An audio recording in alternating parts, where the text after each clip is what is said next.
आज के एपिसोड में देखने को मिलेगा एक ऐसा हाई वोल्टेज मोमेंट जिसमें पुष्पा रानी के सामने अनु और आर्यवर्धन का सच फुल एक्सपोज हो जाता है। जी हाँ, अब पुष्पा रानी जान जाएंगी कि उनके सामने सिर्फ दोस्त या रिश्तेदार नहीं, बल्कि अनु और आर्य का अफेयर चल रहा है। लेकिन कहानी में ट्विस्ट अभी खत्म नहीं हुआ है। गोपाल जी, जो हाल ही में हार्ट अटैक से गुजर चुके थे, होश में आते हैं, लेकिन वे अभी तक चुप हैं और किसी को कुछ नहीं बताते।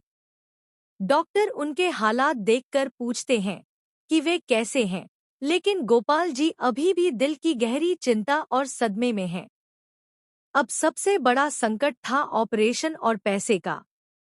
जैसा कि पहले बताया गया था, मीरा ने अनु से फोन नहीं उठाया। हॉस्पिटल में सारा खर्चा जुटाने की जिम्मेदारी आर्यवर्धन पर आ गई। और आप सोच भी नहीं सकते कि आर्यवर्धन कितने तेज और स्मार्ट हैं। बिना अनु से मिले वह पूरे ऑपरेशन का खर्चा उठाते हैं और गोपाल जी का इलाज शुरू हो जाता है। ऑपरेशन सफल होता है और अनु का सबसे बड़ा दिल का बोझ हल्का हो जाता है। अब वह महसूस करती है कि उसकी चिंता बेकार थी, क्योंकि आर्यवर्धन हमेशा उसके और उसके परिवार के लिए खड़े हैं। हॉस्पिटल के बाहर जब अनु और आर्य मिलते हैं तो इमोशंस का तूफान आता है। दोनों के बीच अब नया प्यार पनपने लगता है। गहरे दुख, डर और राहत के बाद दोनों एक दूसरे को गले लगाते हैं और उनकी आंखों में अब सिर्फ प्यार और भरोसा झलकता है। लेकिन फिर कहानी में आते हैं नए ट्विस्ट।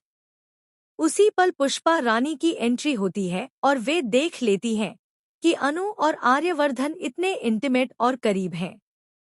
पुष्पा रानी के सामने यह सीन खुलने के बाद अब अनु की मुश्किलें शुरू हो जाएंगी, क्योंकि पुष्पा रानी अपने तरीके से अनु की लंका लगाने वाली है। अब सवाल यह है कि पुष्पा रानी इस सच का सामना कैसे करेंगी। क्या वह अनु को समझाएंगी या अनु की मुश्किलें और बढ़ेंगी? और सबसे बड़ा ट्विस्ट, आर्यवर्धन इस बीच हॉस्पिटल से बाहर जा चुके हैं, तो क्या अब अनु अकेली अपने पिता की सुरक्षा और अपनी भावनाओं के साथ जूझेगी? आने वाले एपिसोड में यह सब देखने को मिलेगा। आपको कमेंट में बताना है कि अब पुष्पा रानी अनु के साथ क्या करेगी, और क्या आप चाहते हैं कि अनु और आर्य का प्यार इस बार जीत पाए या नहीं। वीडियो पसंद आए तो लाइक, शेयर और सब्सक्राइब जरूर।